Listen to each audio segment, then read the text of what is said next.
can afford anything, but not everything. Every choice that you make is a trade-off against something else, and that doesn't just apply to your money. That applies to your time, your focus, your energy, your attention, any limited resource that you need to manage. Saying yes to something implicitly means turning away other options, and that opens up two questions. First, what matters most? Second, how do you align your decision-making around that which matters most? Answering these two questions is a lifetime practice, and that's what this podcast is here to explore and facilitate. My name is Paula. I'm the host of the Afford Anything podcast. Normally, we are a weekly show, but once a month, on the first Friday of the month, we air a First Friday bonus episode. Welcome to the April 2022 First Friday bonus episode. Now, I have a special announcement. Are you ready? For a long time, I've been wanting to do something special with these First Friday bonus episodes. Historically, they've been just like our normal weekly episodes, but heck, it's First Friday. It's a special once a month treat. Why not do something thematic, something unique, something that makes these First Friday episodes stand out? And so, behind the scenes, we've been working on a special presentation that I am thrilled to be able to roll out today.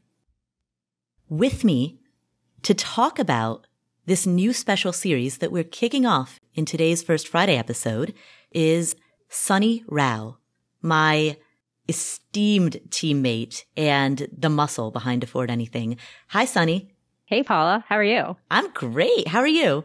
I am so stoked to be recording this today. We've been working on this for almost a year. I think it was exactly a year ago you called me and asked if I wanted to be a part of this. Of course, I said yes. So to have it finally come to life feels incredible. I know. It's amazing. So I know we haven't actually told anyone what this special presentation is, but you know what? I'm going to drag out the anticipation a little bit longer. Before we do that, introduce yourself. I know not to give it away, but yeah, I was just thinking, how do I do that without giving it away? My entire online identity is kind of around this. So I'll give away a little bit of it. Okay. I am a real estate investor based out of Indianapolis, Indiana. I support Afford Anything and work with you on a daily basis. And I'm really, really passionate about real estate investing and how it can help people really accelerate their financial journey and actually build wealth. Suni, tell me about your real estate experience. How many units do you own? I own 7 units and I've been investing for 4 years now. I completed about a dozen transactions. I started as a long distance investor. Most of my units have been purchased at a distance. I've also invested a little bit locally, and I've taken on every sort of financing method available to any human, I think, at this point, to make that happen as a normal person with a single income to rely on. And so I've invested in mostly single families and duplexes, mostly long-term rentals. I've dabbled in short-term rentals. I still have one. And my experience as a long-distance investor has really opened up my ability to take advantage of opportunities as they come up. For example, even though I'm in the single-family duplex space last year, I was able to enter into an agreement for a mobile home park almost 3 hours away, which I ended up wholesaling for several grand, which was a really fun and interesting experience because of the skill set that I built as a long-distance investor. And you are also, I've heard that you've picked up a tennis racket once or twice. Oh, yeah, I totally forgot that. You forgot that. I forgot. Many, many moons ago, I was a professional tennis player. I spent 10 years traveling the world, playing tennis professionally, with some of my highlights being some of the largest stages in the world, including the 2008 Beijing Olympics. That's kind of like my claim to fame. You've got a Wikipedia page, and I do not. So. Okay, you know what? You're really letting the cat out of the bag now. I mean, you are literally an Olympic athlete, so yes. I respect that a ton. Thank you. Briefly, for the tennis enthusiasts in the audience, where else have you played? All of the slams. So we have 4 Grand Slams, or the 4 biggest events of the year within the sport of tennis. So that would be the U.S. Open in New York City, the Australian Open in Melbourne, Australia, the French Open in Paris, and Wimbledon in England. I didn't know you played Wimbledon. I guess that makes sense. Wow, you played Wimbledon. Okay. All right. Well. Learn something new every day. This isn't something we talk about typically. So. And now in your new life, you are here with us. So we're thrilled to have you. Do you want to talk about this concept that you and I started discussing about a year ago? When you began investing in real estate, you were a long distance investor. You lived in Boston at the time. Tell me about that journey and particularly fears, hesitations. How from Boston could you start investing in Indianapolis? That is a really great question. So at the time I was working corporate finance, working 10, 12, sometimes hours a day, sometimes 100-hour weeks. And I wanted to better influence my financial journey.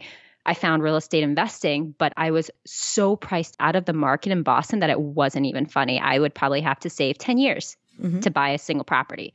So I did a bunch of research and took 2 years, honestly, to gather the information and the money I needed to invest. It took a while. I was terrified of losing all of it.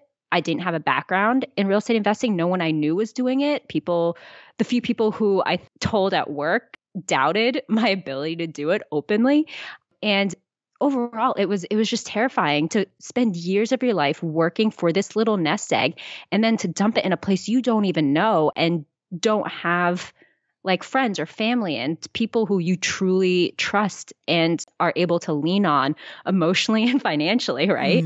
Right. So that was my start into it. However, almost 4 years later, it's the best decision I've ever made and really, truly changed my life. So I guess this is all leading to what this new First Friday series is about, this new series that we're kicking off today.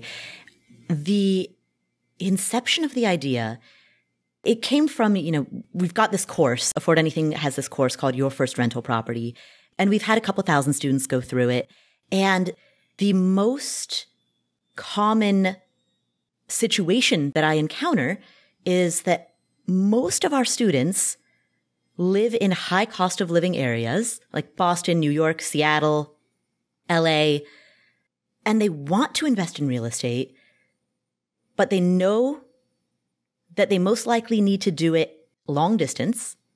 And Suni, like you, the idea of spending years saving up for a down payment and then dumping it into a place where you don't know anyone, no family, no friends, no prior knowledge of that city or state or location, that is a tough pill to swallow. It requires a lot of bravery, a lot of courage. It really does. And I think the tough thing is that without kind of that support system to lean on, you don't know if you're truly doing it right until you do it. And either you make money or you lose money. Yep. So what if you buy the wrong property? You're putting all of this technical kind of abstract knowledge into practical real life application. And it's like, oh my gosh, what if I learned wrong? What if someone told me something incorrectly? What if this doesn't work for me? Right. You can become paranoid. 100%. And so we wanted to roll out a special series that particularly addresses this. And so, Suni, should we do a big name reveal right now? Yes, please. We've been building this up for... I can't wait to hear this. Okay. All right. Afford Anything presents Invest Anywhere, a new series that we are rolling out on the first Friday of every month in our First Friday bonus episodes. And it's a monthly series in which we deep dive into how to invest anywhere, long distance real estate investing. And Suni is my esteemed co-host. Welcome, Suni. Thank you. Thank you for having me. You and I have been putting this together. You've been doing a lot of the heavy lifting. We're building this information to be shared sequentially so that a person can go back and listen to these First Friday episodes, starting with today's, where we walk people through this sequential journey of how they can figure out how to invest in real estate long distance in a way that's smart and confident. And I think that no matter where you are in your investing journey, you can hop into the series and find something that works for you. We are starting at the very basic building blocks of investing so that even if you're just thinking about it, you can learn about it enough to build those core, basic, fundamental blocks of knowledge and put it together to be successful over time. And even better, we are going to be strategy agnostic for actually quite a while so that if you love tenants and toilets, cool, this will be great for you. If you don't, and you don't want to swing a hammer, that's okay too. What we are going to help talk you through is how to think about investing in different places. That decision-making framework and that thought framework. So here's what we're going to answer in today's inaugural episode. How do you make money from real estate? Is it by rental income, or is it the property value shooting sky high the day after you buy it? Or do you buy property and maybe find some hidden treasures in the basement? What's the answer? There are 5 ways that investors can make money from real estate. All right, what are the 5 ways? Cash flow, appreciation. The third are tax benefits, super nerdy. 5 is principal paydown. No, 4 is principal paydown. That's amazing. Yeah. And then the last is instant equity. Awesome. Okay, so I know that there's some people who are listening who heard what we just said, and it sounds like jargon. So let's break it down. Let's start with that first one, cash flow. What is cash flow? When we talk about cash flow, that's the difference between your rental income and whatever expenses that you have. And it can include a whole bunch of things. It can include the mortgage payment. It can include taxes, insurance, and then all the other things that a lot of people, I think, sometimes forget, like property management, especially if you're out of state. Utilities. Sometimes you have to keep the lights on. Sometimes you have to keep the lights on. Well, somebody's got to keep them on. Somebody does. Someone does. Yeah. So, the tenants might pay the utilities when they're in there, but if it's vacant during a turnover, for example. So yeah, all of those expenses. So income minus expenses, that's cash flow. People talk about, yeah, my cash flow is $700 a month, which is super cool. But let's remember, we also need to save money, right? For the time when the fridge needs a new light bulb or something like that. So you want to have that money ready and you want to be able to hold that in your savings. How much is the light bulb in a fridge? Isn't that like 99 cents? You know what? Yes, that's correct. that was a very simple and cheap explanation. We'll go into other explanations later on. I wanted to keep this non-threatening. Thanks, Paula. Do I have to depreciate that light bulb? All right, let's talk about that second one, appreciation. Appreciation is when the property value increases over time. And a lot of people love to talk about this because it's how a lot of money's been made since the economy started to recover in 2010, right? All the property values have been going up. There's been low supply. So people buy a house. And the next thing you know, it's increased 20%, almost 20% in a year's time, kind of like it did last year. I think last year it was 18% on average. There are 2 types of appreciation, right, Paula? Yes, there's forced appreciation and then there's market appreciation. And market appreciation is what you what we like to call speculation and what Cousin Billy likes to brag about, right? Right, exactly. Random Cousin Billy. So in our course, in your first rental property, we've created this composite character of all of the people who say really dumb stuff about real estate investing. And they're always Cousin Billy. And it's Cousin Billy. And Cousin Billy is the one who gets super stoked about market appreciation because he's like, oh my goodness, I bought this property and it went up, blah, blah, blah, blah, blah, blah, blah. The person bragging at cocktail parties about the fact that they happened to stumble into the right thing at the right time. But the thing about market appreciation is it's outside of your locus of control. 100%. And that is why we consider it speculation, because you hope it's going to happen, but you actually have no influence over it, right? Mm-hmm. There's nothing you can do to make all the houses around you worth more. Right. So if we're going to talk about appreciation, I actually prefer forced appreciation. And that is when you make improvements to a property that have a positive impact on the value. An example of this is, let's say 3-bedroom, 1-bathroom homes are $100,000 in your area. This is just an example. These aren't actual numbers. But 3-bedroom, 2-bathroom homes are worth $120,000 in your area. So if you can figure out a way to add an extra bathroom in, and let's say maybe that costs $5,000, you've just appreciated your property, forced it to be worth $120,000, which means you have forced an extra 15% of appreciation onto your net worth. Right. And oftentimes you can do this just by rethinking the square footage, right? You don't have to necessarily do a new construction build and add additional square footage onto the property. That can be very expensive. But if you can rethink the layout and add a bathroom in a space that's being underutilized, then you're making the existing footprint more efficient.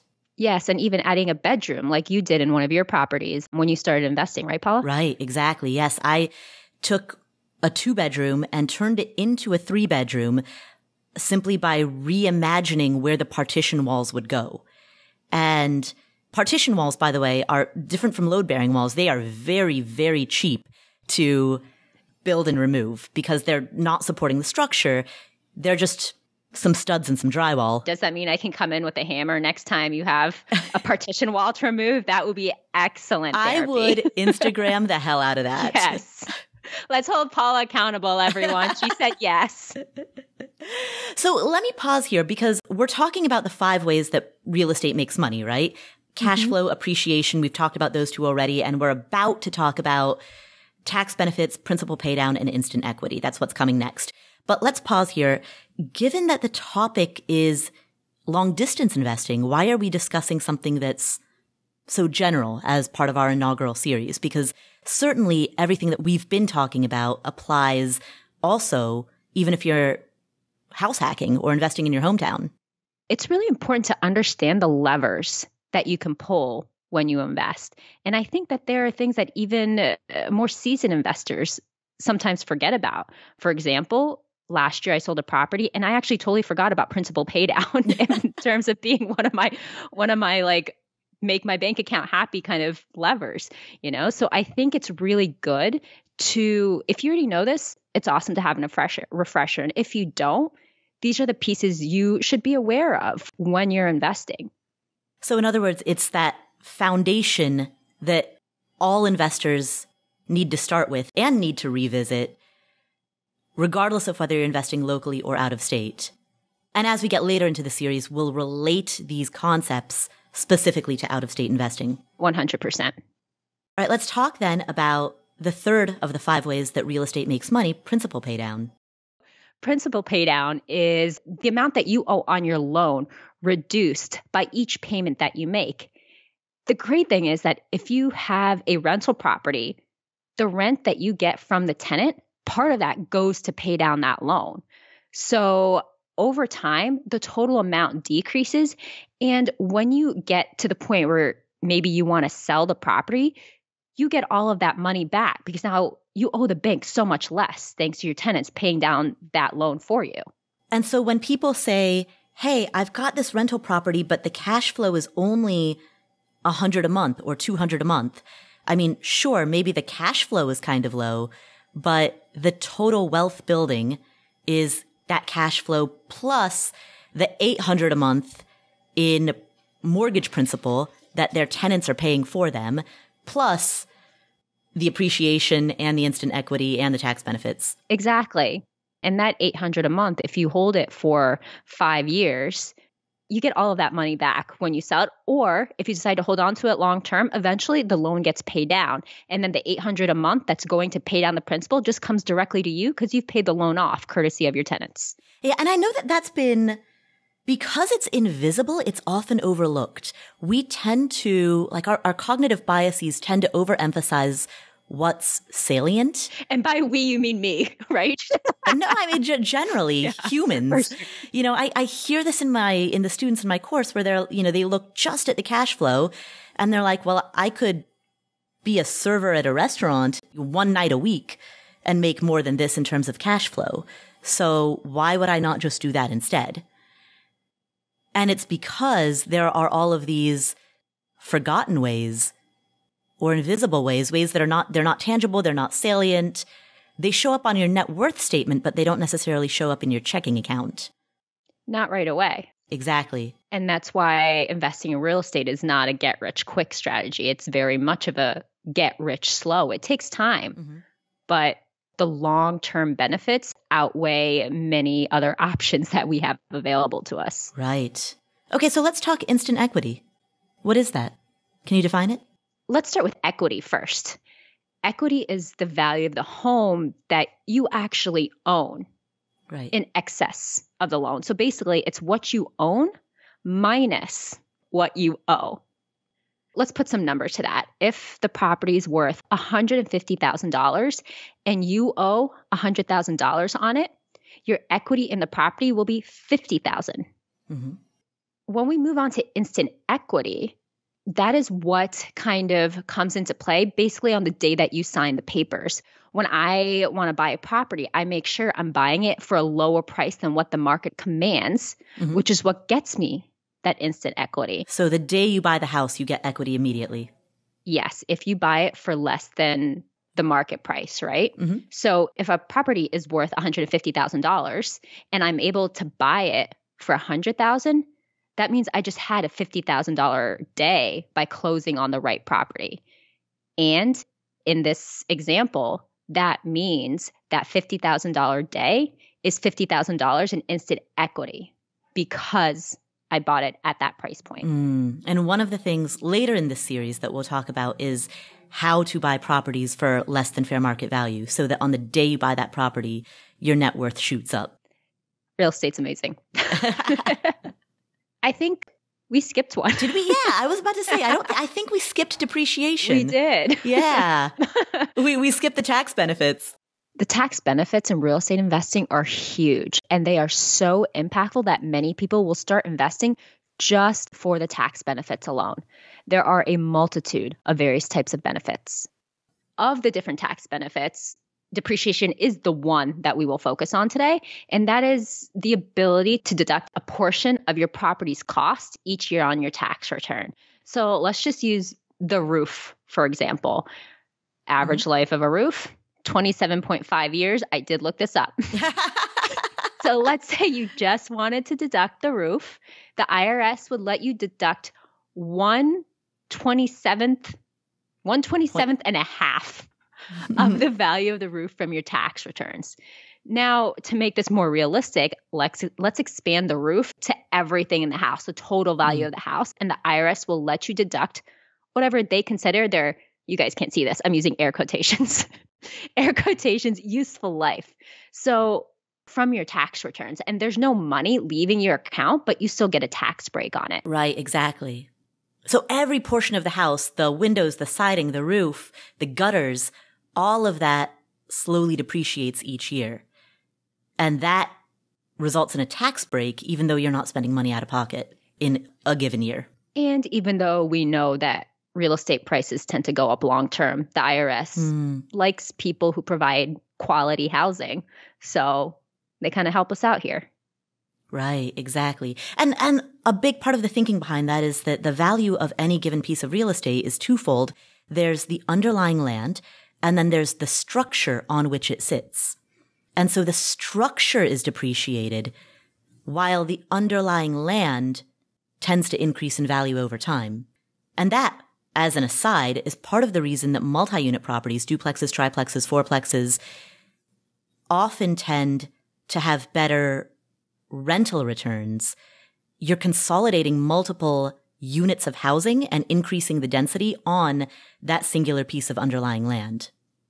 We won't jump into this right now, but increasing density has a lot of pro-social benefits in terms of making housing more affordable and improving communities, making places more walkable and housing more affordable.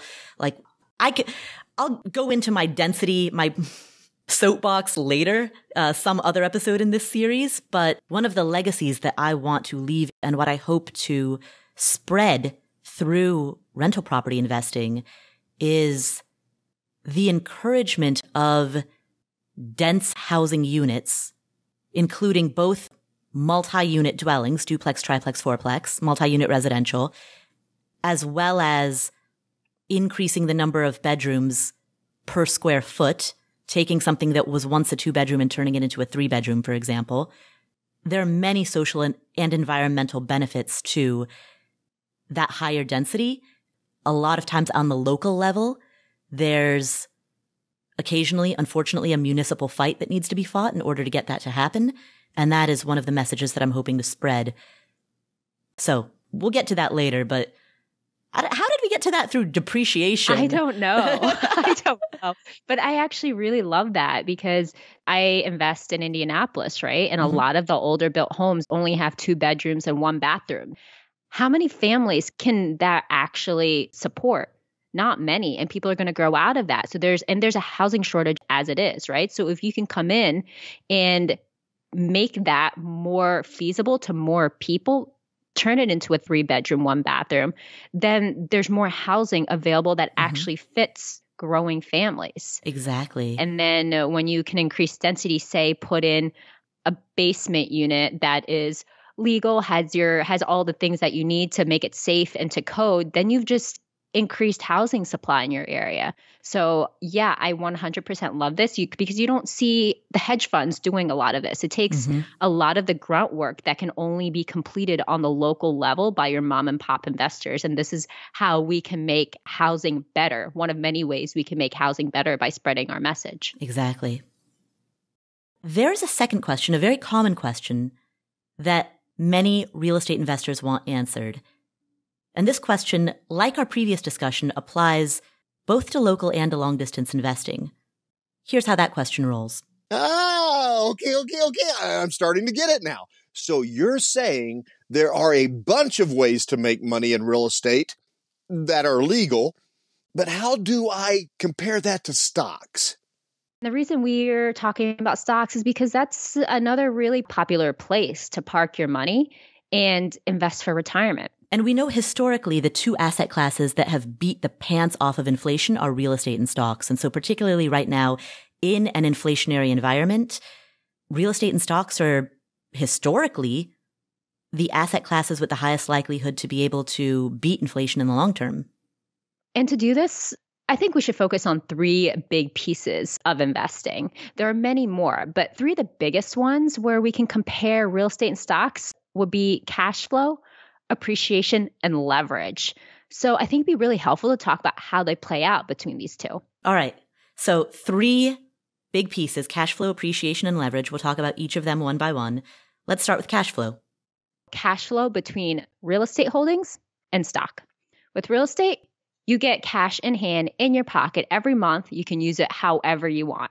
Go to the movies? Cool. Go buy a meal? Cool.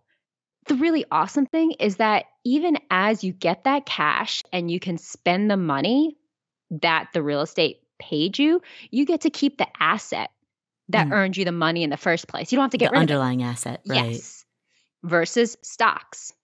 With stocks, you do get a dividend payout and you can keep that dividend, but that dividend typically is going to be fairly small.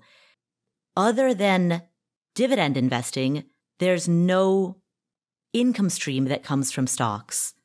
The primary way to harvest the wealth building that comes from stocks is by selling the underlying asset, by selling some shares themselves. And then you lose that underlying asset. And then there's no more money coming into your pocket once you lose the underlying asset, which is the sad part.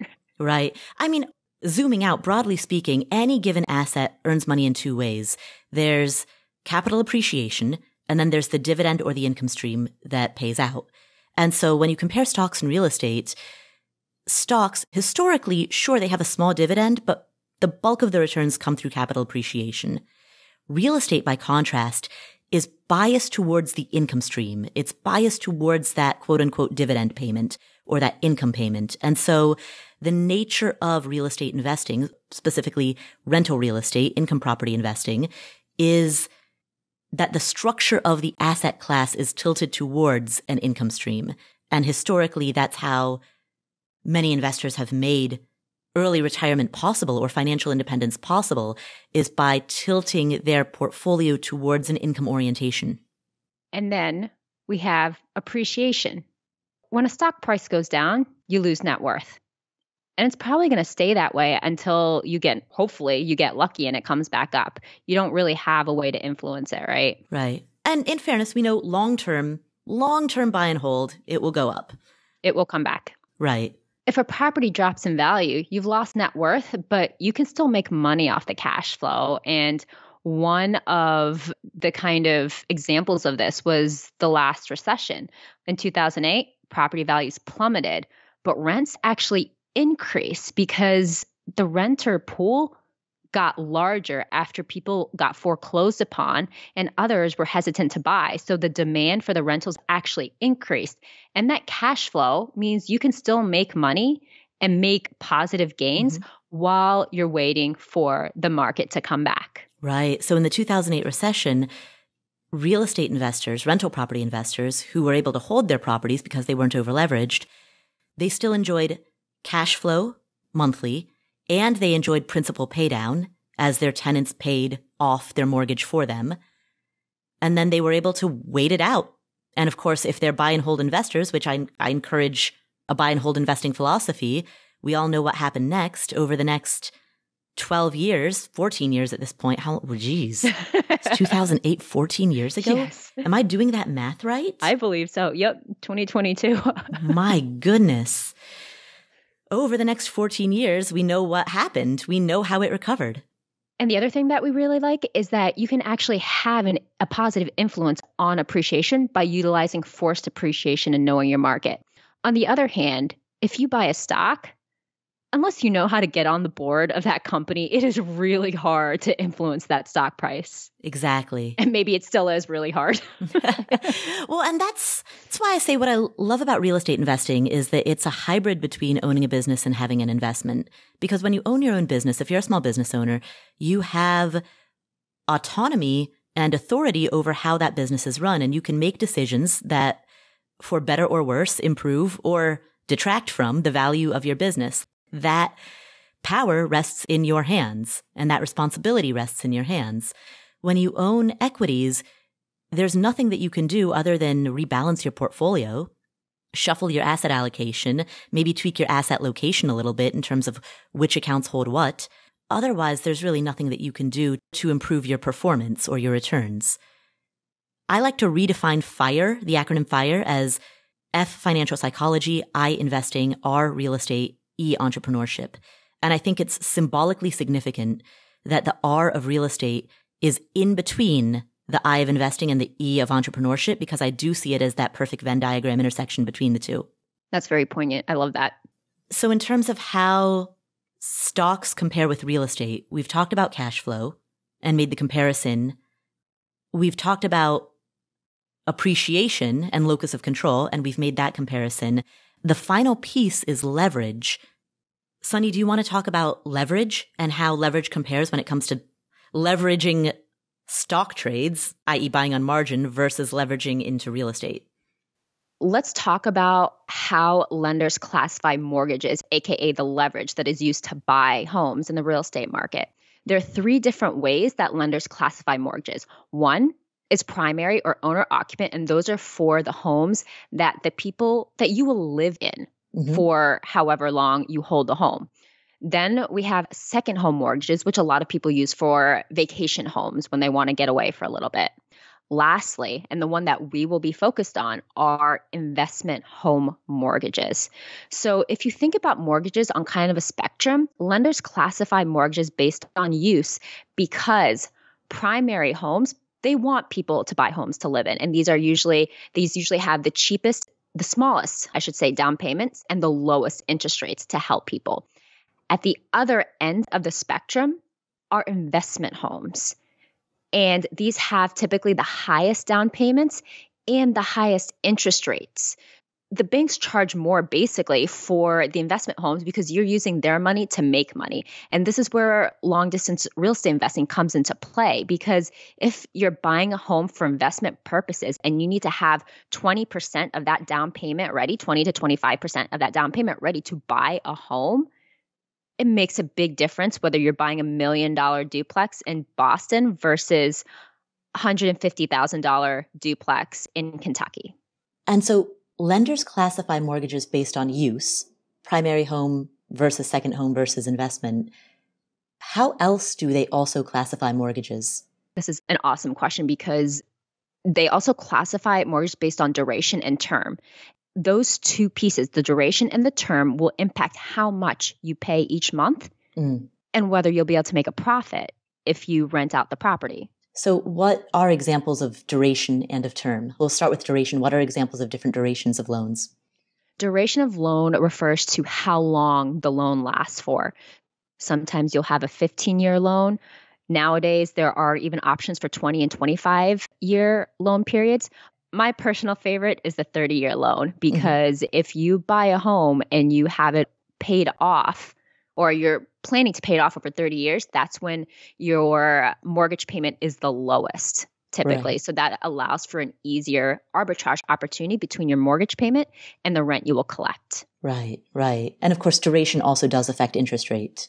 Correct. With the shorter duration, typically having a smaller interest rate, but the payment might be a little bit higher because it's compacted into a shorter period of time. Right. And the other piece is term, which is really interesting because term refers to whether the interest rate is adjustable or fixed.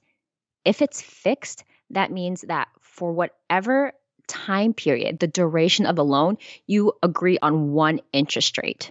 So if you lock in a 4% interest rate in 2022 for the next 30 years, that means in 2040, if you're still paying this off, you're only paying on a 4% interest rate, even if the going interest rate at that time is 7%. That is your interest rate forever. Adjustable terms mean that at a certain period of time, as agreed upon by the bank can change the interest rate to adjust to whatever is happening in the market and whatever that going rate is at that time. Right. So there's a lot more volatility with an adjustable interest rate mortgage. And so those are the three classifications of real estate loans. There's classification based on use, primary, second home, and investment loan. There's classification based on duration, 15-year versus 30-year. And there's classification based on term, adjustable versus fixed. And all of those have an impact in the down payment and on the interest rate. Now, given that we are speaking to aspiring long-distance real estate investors, we've just established that along the spectrum of use classifications, investment loans will demand the highest down payment and also have an interest rate that's many, many basis points higher than what you would pay on a primary loan. Should that scare people away? I don't think so. It's all a cost of doing business.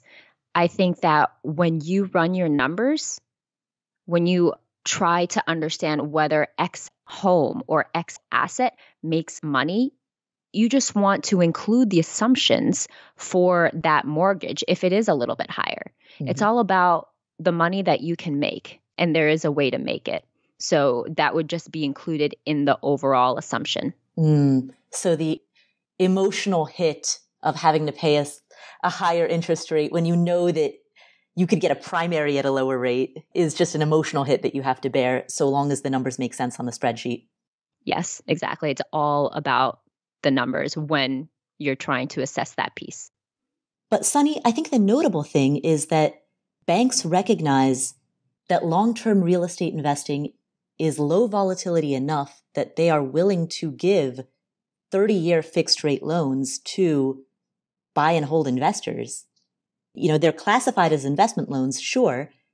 They have a slightly higher interest rate than your primary residence mortgage, but banks aren't offering the same types of loan products for ordinary individuals who want to buy stocks.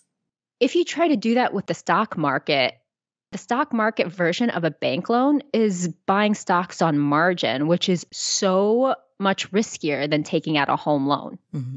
It's riskier because the stock market's more volatile than the housing market. And with home loans, you get into this financing agreement where you know how much you have to pay and you sign it off with the bank. So the bank tells you, okay, here's your payment every month. And that's what you're going to pay for the next 30 years. But if you buy a stock on margin, you might have to repay that whenever that margin is called. And that can happen on any day at any time, and no one's going to make that payment for you. Right, exactly. So the lender can make what's called a margin call, where you have to sell off your assets, often at a loss, because the fact that your assets are dropping is what triggers the lender to make that margin call. You have to lock in your losses in order to meet the margin call. So stock investing on margin is never something that I recommend, which means that a stock strategy, an all stock strategy, ideally, in my worldview, is a zero leverage strategy. I agree with that 100%. The safest way to do it is to come up with 100% of the funds to buy the stock. Mm-hmm. And then that means if you want to buy that $100,000 worth of stock, you need to have that $100,000 ready, which is a lofty sum. Right. And to be clear, I'm not drunk on the pro leverage Kool-Aid like some real estate investors are, but a moderate to conservative level of leverage is a huge step up and can help beginners get started. If your goal is to build a legacy for future generations and to make sure that you and your kids and grandkids have a better life than the one that you were raised in, oftentimes a moderate, reasonable, wise amount of leverage, nothing too crazy, can be the thing that makes that possible.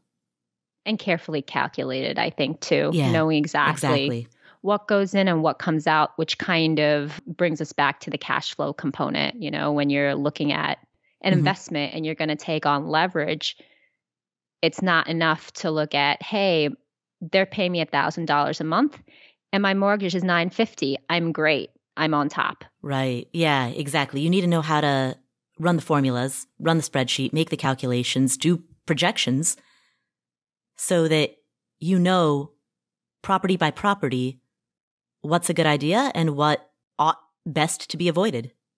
And I think that might sound a little intimidating to someone who's new, but it's really attainable. There's a lot of material out there, and at some point we will also be reviewing that piece probably of how to think about the costs, et cetera, that come into, say, a buy and hold. But that's a little ways down the road because we're still strategy agnostic. Right, exactly. And can you explain what you mean when you say strategy agnostic? Yeah. So within real estate, there are so many ways to make money when you talk about how to invest. We've talked about buy and hold a lot, which is really popular, right? So like you can buy a property and hold it for 3, 4, 27 years and just have that rental income come in. If you don't like hammers or toilets, there's other strategies that you can take on, like investing in notes. There are storage units if you don't want to deal with people, renters, and overhead at all. There's hospitality, kind of a hospitality bend with like short-term units or that sort of thing. There's just so many ways to make money. And we will be going through the different strategies that are available to investors on a later episode. It's just really important that you understand the levers first before you start thinking about, hey, should I buy land and flip it? Or do I buy a doctor's office? Right, You know exactly. I mean? Yeah. Do I go into offices or mobile home parks or storage units? Do I flip? Do I buy and hold? Do I wholesale? Do I buy tax liens? Exactly. There are the different niches of physical space, and then there are the different strategies of how you buy and sell said physical space. And the first part to understand is how to make money before you start looking at the physical spaces and how each strategy differs slightly in terms of like the cash flow or the things that you need to think about. You need to understand the basic underlying fundamental principles first. And so to recap what we've talked about on this episode, since this is episode 1 of the Invest Anywhere series, and the Invest Anywhere series will run on the first Friday of every month. So to recap, we've talked about 5 ways that real estate makes money, and it's cash flow, appreciation, depreciation, principal paydown, and instant equity. Those are the 5 ways that real estate makes money. And we've also compared real estate against stock or equity investing. And we've discussed how they compare with regard to the bias towards income, the methods of appreciation that you can obtain, and the use of leverage. Those three verticals.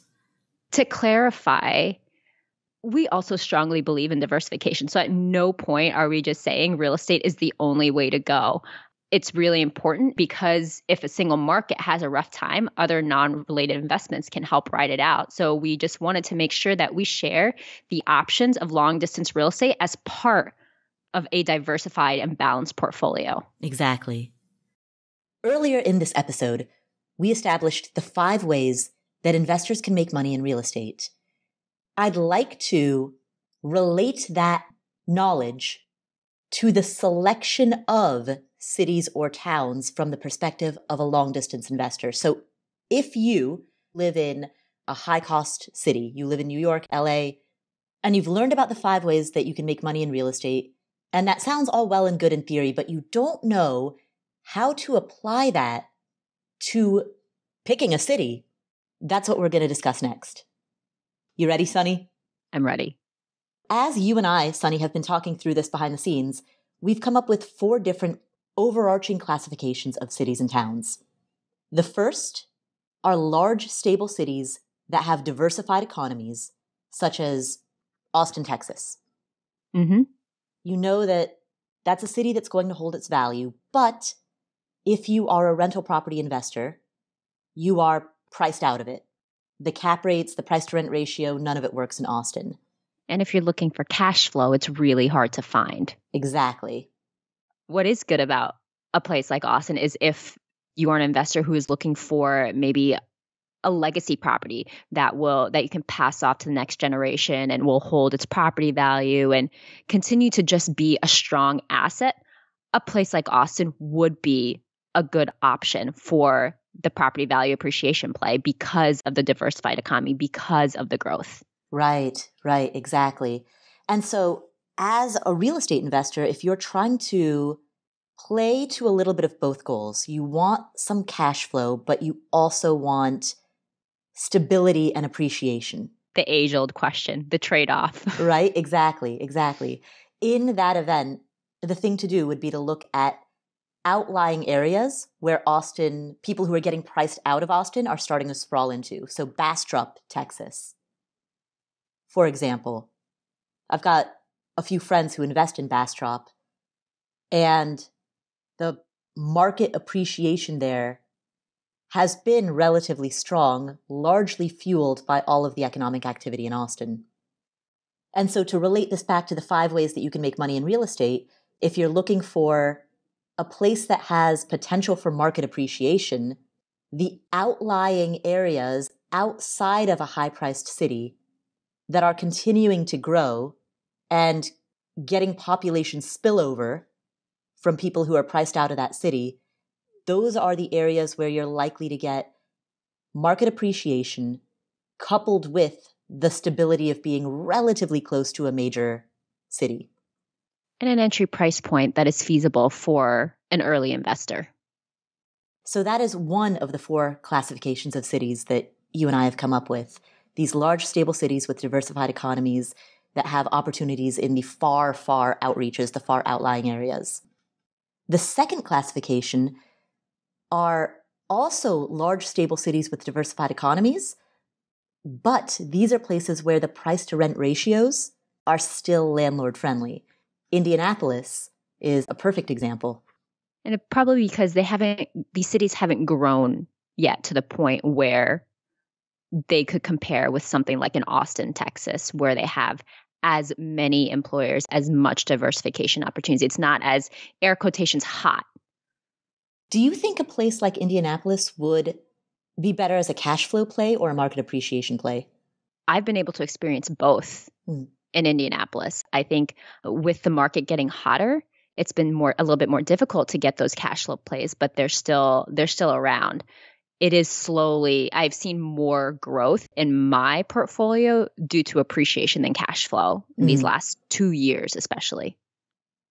So there are opportunities for people who don't want to invest in smaller towns. There are still opportunities of large, stable cities like Indianapolis, like Cincinnati, like Tulsa, Oklahoma, large, stable cities where...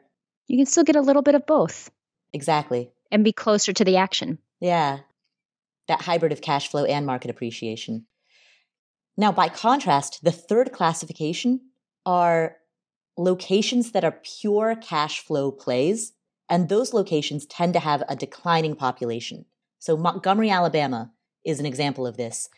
Montgomery is the third largest city in Alabama, so we're not talking about a small town, but it is shrinking. Its population decreased by 4% over the past decade, from census to census. And so the drawback to investing in a place like Montgomery is the fact that the population is declining. And so it's not likely to be a strong appreciation play, but the cash flow there is amazing. By contrast, and this is the fourth classification, there are also smaller cities and towns with rapidly growing populations. One example is Kearney, Nebraska, where the population has increased by 12.65% over the past decade, census to census. And Kearney is not a tiny town. It has a population of 34,000 people. So it's a small town, but it's not so small that you would be at a loss for getting basic services such as finding an electrician or a plumber or a roofer when you needed it. And so those four classifications of cities, number one, large, but you're priced out, so you go to the outlying areas. Number two, large, but the price to rent ratios are still good. Number three, small with declining population. And number four, small with growing population. Those are four different classifications for different cities and towns, and each one will be better or worse for how properties there are likely to make money, with some being better cash flow plays, some being better appreciation plays, and some being a hybrid of the two. Suni, I think it's notable that even though we talked about 5 ways that you can make money from real estate, we've only, in this discussion, compared cash flow to market appreciation. Yeah, I think, like, for example, principal paydown, that takes place no matter where you invest. It's just important to remember so that you can calculate your returns correctly. Tax benefits, important. I think the assumption right now is that we don't want to teach just for tax benefits. It's there. If people get there eventually with their financial journey, super cool. But we want to teach people how to make money versus just write off expenses. And forced appreciation is more a question that's property to property rather than location to location. So if you're touring a specific home and you notice that the layout of the home is inefficient, and you can build a partition wall to create an additional bedroom or bathroom, then you know that you're touring a specific home that has high forced appreciation potential. But that home could be located anywhere. That's location agnostic. Yeah, and that's very market specific. Exactly. So that's how our earlier conversation on 5 ways that you can make money in real estate, that's how you can take that framework and apply it to this other framework of how to classify different cities and towns as you're thinking through the landscape of where might you want to invest. Largely, it's a values question. Do you value cash flow first and foremost, in which case you might be drawn to a Montgomery, Alabama? Or do you value market appreciation even if you had to trade off some cash flow for it, in which case you might be looking at a Kearney, Nebraska? Or do you want that hybrid? I agree 100%. It's about what you want to get out of life. How do you want your investments to help your quality of life in the near term and the long term? So in what we've discussed in today's episode, we've enumerated many of the benefits that apply to all real estate investing, whether you're doing it locally versus long distance. The issue that, Suni, I know you also feel very strongly about is that if you happen to live in a high cost of living area, you may feel as though you are shut out of the opportunity to invest in real estate because of the fact that you live in LA or New York and your family's there. And so you're not interested in moving. You're not interested in house hacking, right? We want to make sure that ordinary mom and pop investors everywhere, people like you and me, feel empowered to be able to invest in real estate, even if you live in Manhattan And I think the one other piece, just going off what you're saying, is the ability to live your life, the life that you want, and still make the kind of financial progress you would like. You don't have to sacrifice. It doesn't necessarily, it's a series of trade-offs. Right. Life is always a series of trade-offs, right? That's what Afford Anything talks about in the very intro to the podcast. We don't believe that you should have to trade off where you want to live based upon whether you want to be closer to your family or whether you have a job you really like or a lifestyle you really like. We don't believe that living that life should preclude you from also investing in real estate and making the kind of financial progress you dream about. Right. But it's another iteration of not letting the tail wag the dog.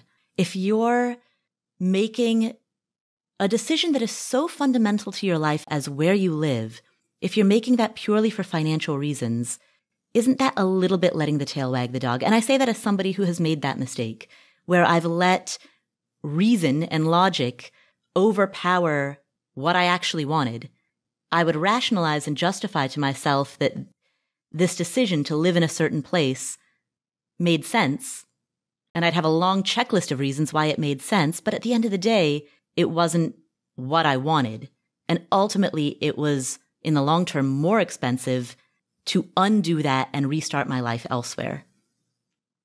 And so what I've learned the hard way is not to let the tail wag the dog, to think of the life that you want to design and then ask yourself, how do I design that life in a financially wise manner? For many people, that means living in a high-cost area and therefore learning how to invest in real estate long distance. It means house hacking might not be on the docket for you, but there are many ways to get started that don't involve house hacking. And that's what this continuation of First Friday episodes is meant to illuminate. So the next episode, we are going to be focusing more specifically on long-distance investing. We're going to be talking about the benefits and the challenges of long-distance investing now that the basic building blocks of making money in investing have been kind of laid out. This is really important for investors and for us because we want people to live their best lives. That means having the whole picture, knowing what you're getting into, knowing what's going to make you fist pump and yell, and then also maybe having an idea of what could keep you up at night and potentially how to work through those issues so that you're not driven out of the game too early and you don't have unrealistic expectations.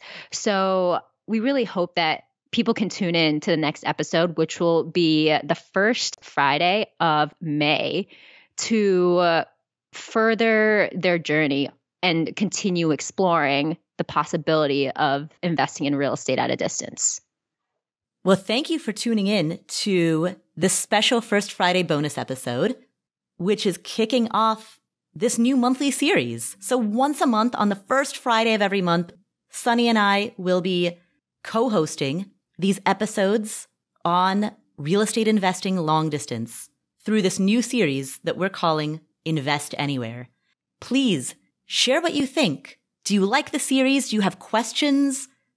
Come hit us up and let us know. You can go to affordanything.com/community to share your thoughts with the broader community, or ping us on any social media platform and let us know. Remember, you can subscribe to the show notes for free at affordanything.com/show notes. And if you specifically want to know more about real estate investing, we have a free online book.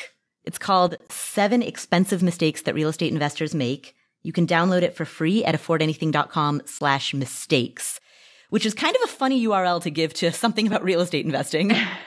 But it's affordanything.com/mistakes. The final note that I want to close out with, and Suni, I know you and I have had many behind the scenes conversations about this, is that real estate investing has been hijacked by the hedge funds, particularly in the past couple of years.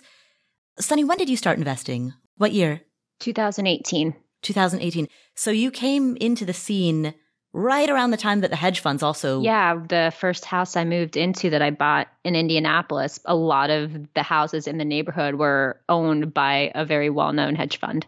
And we've seen that trend play out for the past few years.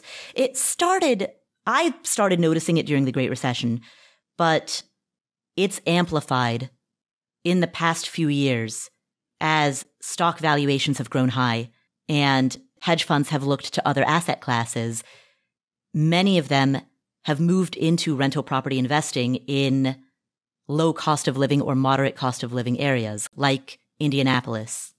And when more homes end up getting bought up by Wall Street, renters end up with less flexibility, less autonomy, a distant relationship with their landlord because rather than interfacing with a mom and pop landlord, they're now interfacing with a Wall Street hedge fund that is not going to work with them.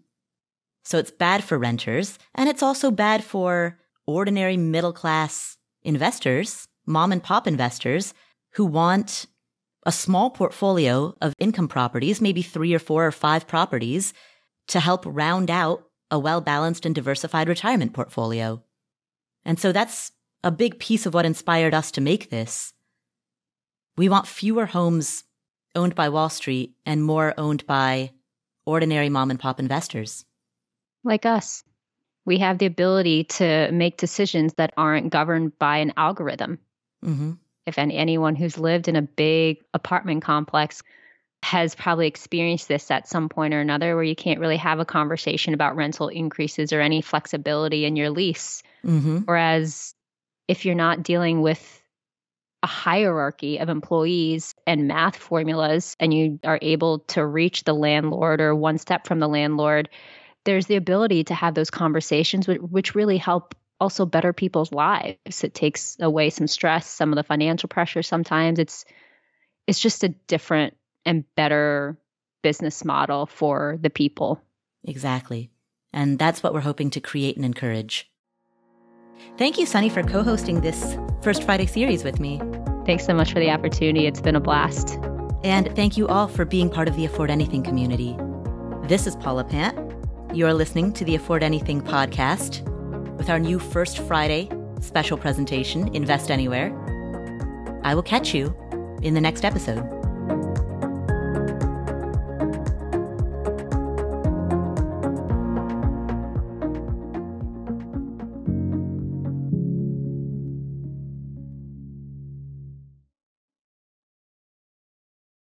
Here is an important disclaimer. There's a distinction between financial media and financial advice. Financial media includes everything that you read on the internet, hear on a podcast, see on social media that relates to finance. All of this is financial media. That includes the Afford Anything podcast, this podcast, as well as everything Afford Anything produces. And financial media is not a regulated industry. There are no licensure requirements. There are no mandatory credentials. There's no oversight board or review board. The financial media, including this show, is fundamentally part of the media. And the media is never a substitute for professional advice. That means anytime you make a financial decision or a tax decision or a business decision, anytime you make any type of decision, you should be consulting with licensed credential experts, including but not limited to attorneys, tax professionals, certified financial planners, or certified financial advisors. Always, always, always consult with them before you make any decision. Never use anything in the financial media, and that includes this show, and that includes everything that I say and do. Never use the financial media as a substitute for actual professional advice. All right, there's your disclaimer. Have a great day.